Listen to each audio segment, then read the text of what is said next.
Hey, what's up? Welcome back to another Manga Talks episode. Today we are going to focus on, firstly, we'll look at these two art books here, mainly because I just wanted the excuse to show these off again and talk more about them. So these are the Alchemical Graphics books. We'll see how long I take in terms of talking about them because I have another book that I do want to briefly show off. But on top of me just wanting to flick through these amazing books again, I did remember as well that when I did show them off, I did mention that there was a Q&A that Takoshe did with Hironori, which I linked in the description. It was mainly put on Twitter, but I kind of just wanted to talk about that as I was flicking through it. So Alchemical Graphics 1 and 2. 1 is a reprint and 2 only came out recently. It was insane that this was reprinted because it was very hard to get before and also expensive, and there was a lot of care put into this book. So extremely happy that this is one of my favorite art books in my entire collection, and you can probably see why once I start going through it if you haven't watched the previous video. So just some background. Kikuchi Hironori, they appeared in, I'll have to double check because I'm not sure if they appeared in later Garo, but definitely in Axe. A lot of their manga are pretty hard to come by, quite expensive.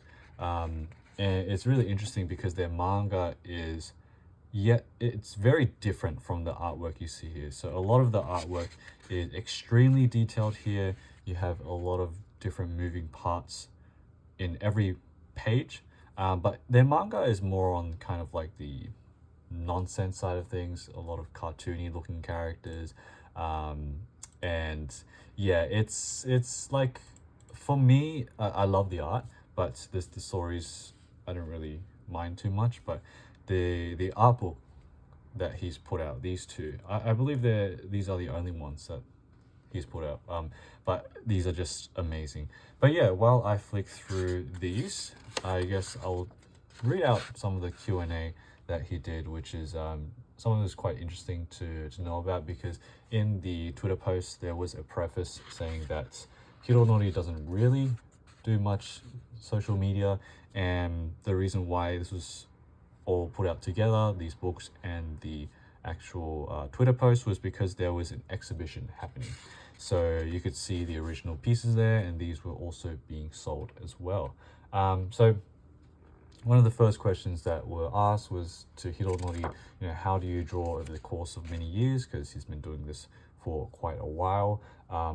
He does respond that he has a lot of unfinished pieces that he gradually adds to sometimes, which kind of makes sense when you look at the insanity of detail in a lot of this stuff. Like, some of these remind me of like MC Escher in terms of like just very geometric works. But yeah, it's a lot of, I guess, for him, doing it gradually. And one of the other questions as well that was asked was that during the exhibition that he had, some of the manuscripts, they were black and white, but there were also some original artworks displayed that had like subtle colors to them, which was quite interesting. In the post you can see pictures of that as well. But he said that for the exhibition he chose more of those subtle colors. If you have a look at his manga, which unfortunately I don't have any of them, the covers of his manga, for example, they are quite colorful, very bright colors that stand out. But it's very interesting to see this kind of opposite side of him, where, like, imagine how much time this would take. All of this, every single totem looking thing is different. So it does make sense that when he said that he kind of builds upon all these, and imagine seeing these in person as well.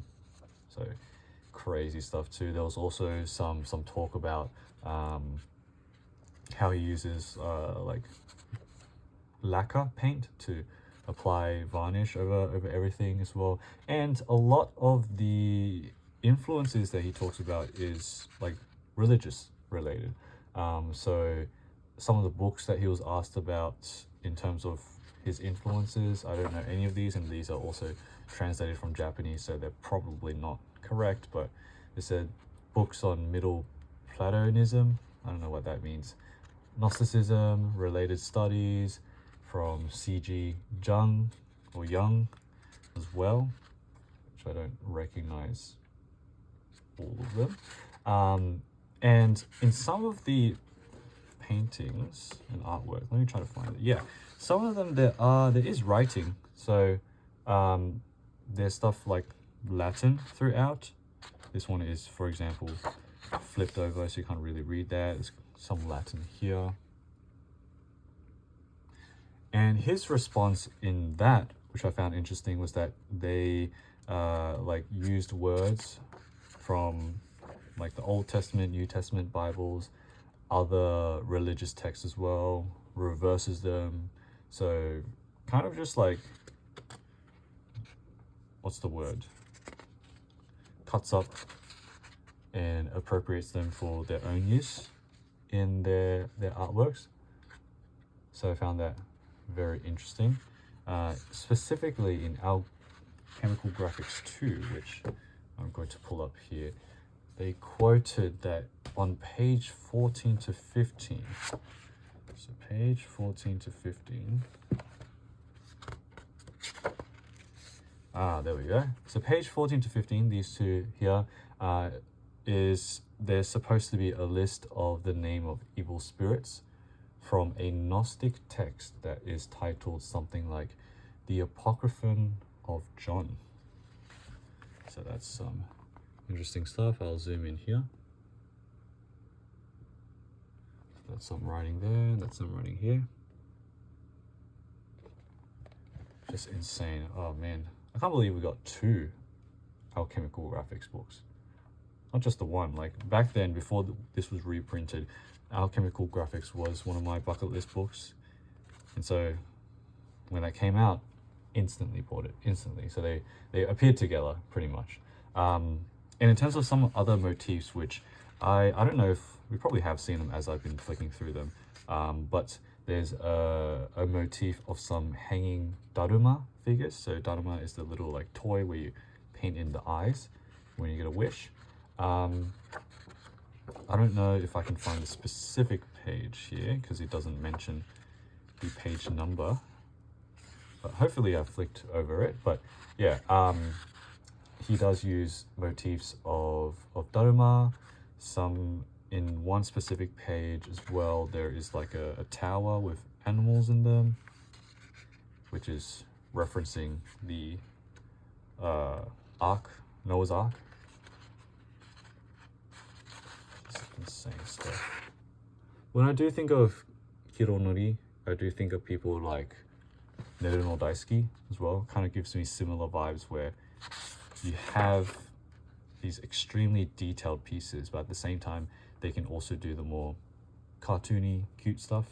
But at least for Hironori, because nerunodaisuki hasn't had any art books yet, it's kind of all packed in with his manga. Hironori kind of separates it, where a lot more of the detail stuff you see is from the illustrations, and the manga is more of that cartoony style as well. They talk more about some more animals like butterflies and other stuff from the Old Testament in the thread too.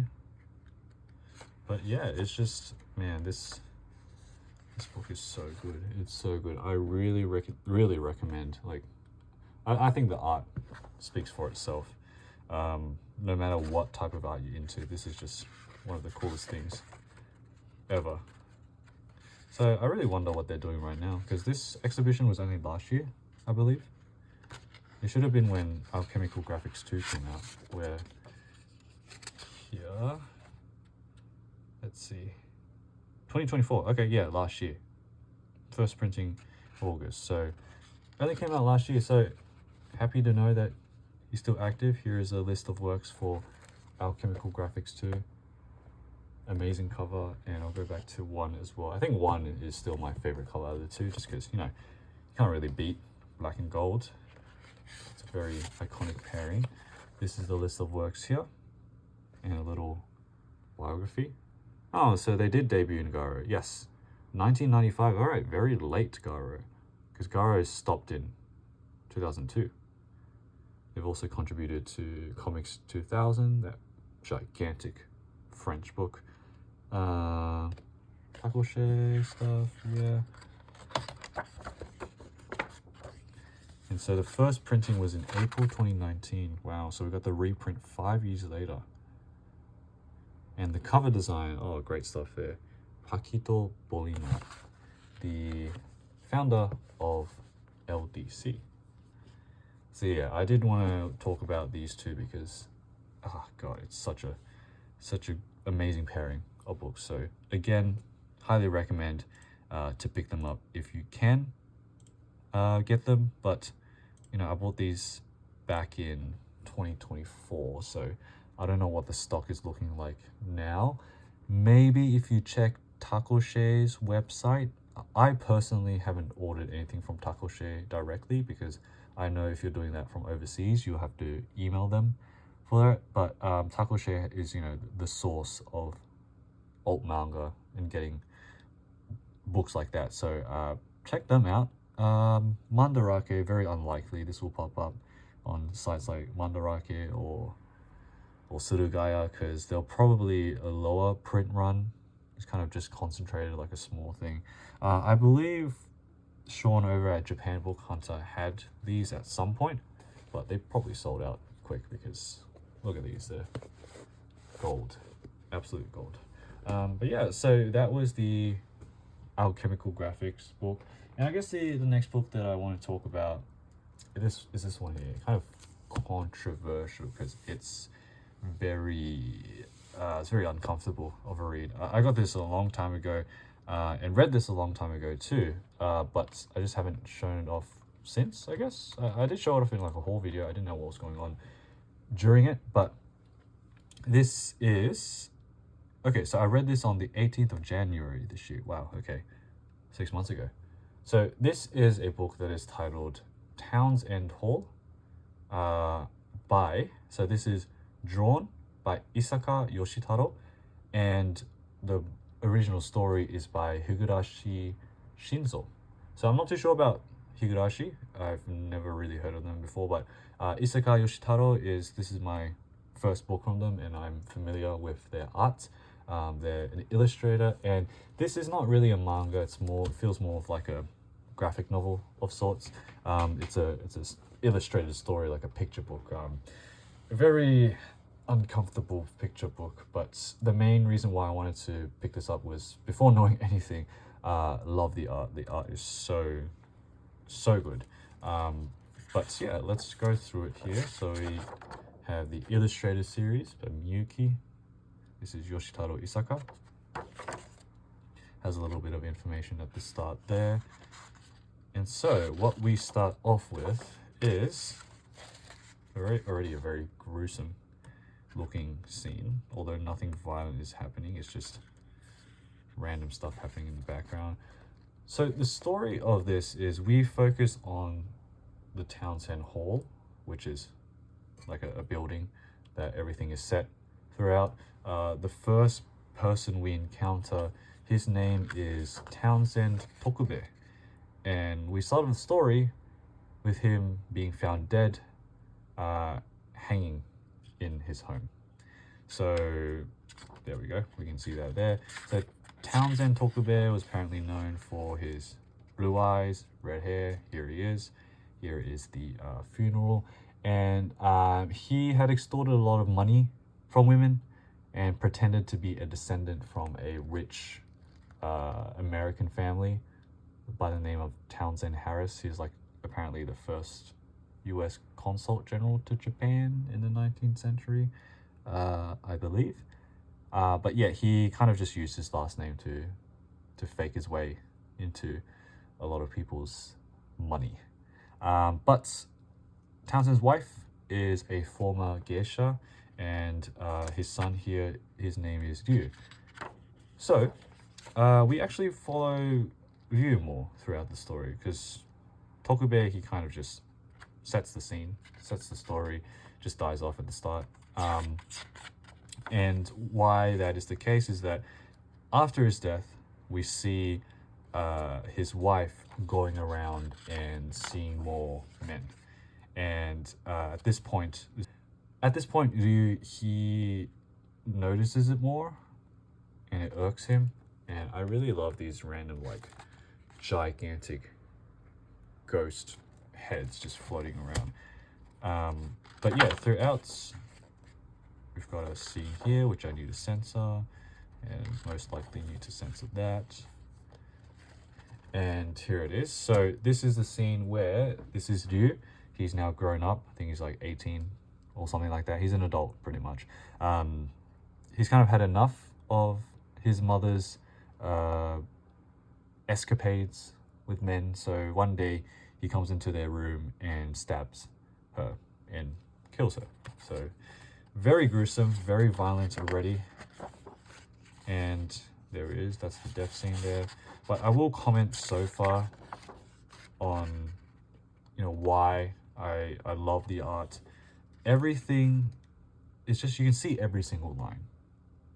And it's especially in the faces, the profiles of everyone.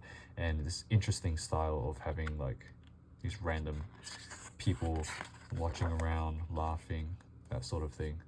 But from this point in the story, we're kind of at like the first quarter of it. It gets a lot more screwed up, a lot more violent, because after the death, we have a time skip. So we'll keep skipping over. Okay, yeah, we'll have to censor a couple of these. Very interesting. This specific page, it's very, what's the word? Anachronistic? Anachronistic? I think that's the word, where like you have something from the future of modern times juxtaposed against a very old setting. We've got earpods here, or yeah, earphones, which is just a bit of a like whiplash seeing that. So that was an interesting part of the artwork there. But yeah, essentially years pass. Ryu, he's now 70 years old, so the second generation of the Townsend Hall, and much like his father, he is actually impotent. And because he's impotent, I guess we are revealed that that's the reason why his father hanged himself. But he begins this very disgusting hobby, I guess, of peeping at guests. And as you can see, it's kind of just like them peeping too. And so, gotta skip through all of that. Okay, let me find a suitable page to land on. But yeah, he does a lot of peeping, which is of course disgusting. Another very interesting, it's not anachronistic in this case, but it's just a clown tattoo on the back. It's very, I don't know, odd choice of a tattoo. But later in the story, we do actually see Ryu's daughter here, whose name is Natsuko, who's a blind daughter. And Ryu kind of takes comfort in his daughter. He's in a very bad place because of his impotency, and things gets quite weird from that point. It's very uncomfortable from there, and pretty much towards the end, he shoots himself and shoots his daughter. And so we hear 2 gunshots, and that's the story's end. And we have a lot of these heads just on the top there. But yeah, a wild, uncomfortable story that I guess, yeah, I didn't like at all, really. It was mainly just the art, I guess, that really appealed to me, and the fact that this was in a format that was kind of like a picture book, graphic novel thing. This is also one of the Yoshitaro Isaka books that was on the cheaper side as well. They do have other art books I've seen go for hundreds, so that's not really my priority. I don't really want to get their art book that's that much. But yeah, it's tough. I don't know. It's a book that is uncomfortable in a different way that Hanawa would be uncomfortable, or maybe Maruo. I think Maruo is more closer of like an uncomfortable level to this story. But yeah, this one is quite a, I believe, a rarer book. I never see anything about it at all anywhere. I feel like Japanese avant-garde books has shown it off maybe once or twice, and it's definitely like sold pretty quickly. But yeah, I kind of just wanted to bring this back because I saw this and I'm like, yeah, I did read this book, this pretty disgusting book. But yeah, it's just quite interesting having this on my shelf, because on one hand the art is amazing, on the other hand I just hate the story. The story's just disgusting. But it is like more of on the heavy, dramatic, tragic side of things. A lot of people killing themselves, a lot of adultery. You know, it's set in pretty much like a love hotel. So yeah, that's an interesting book to end off in, because I was only planning to show these two off for now. At the moment, I guess I'll talk about my plans for other videos, since this is Manga Talks and I can talk about anything I want. Let me just move all these out first.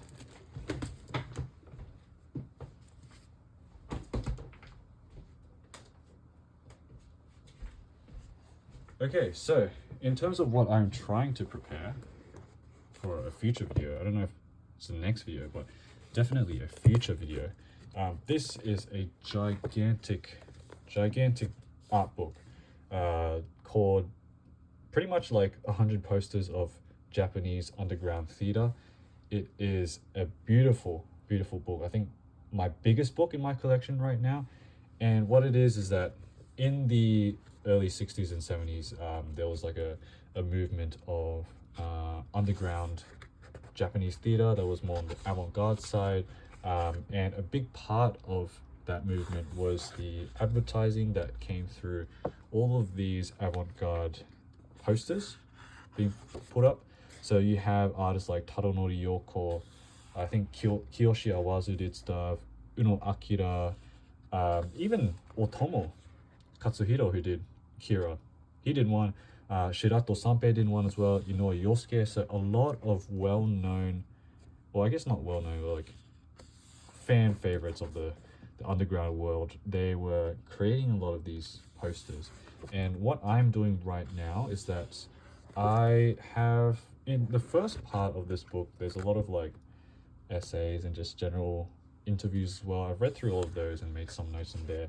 But what I'm doing is I'm just trying to get information about any paintings I can get on, because there's 100 posters in here. I can't find every single painting and learn everything about it, but I'm just going through each one and seeing if there's anything notable that I can talk about. But it most likely will be a longer video because it's also a topic that I'm not familiar with at all. I've never really researched or learned about Japanese underground theater. I only am familiar with just the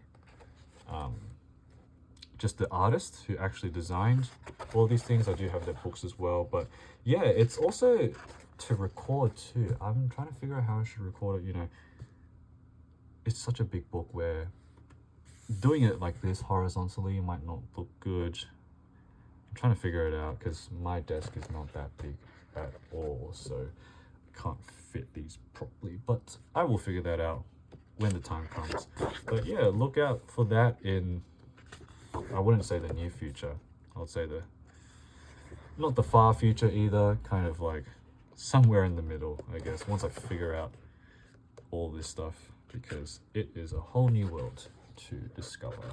But yeah, so I guess that's going to be the end of today's video, and a sneak peek of a later video. Hope you guys have enjoyed this one. I will see you in the next one. Bye.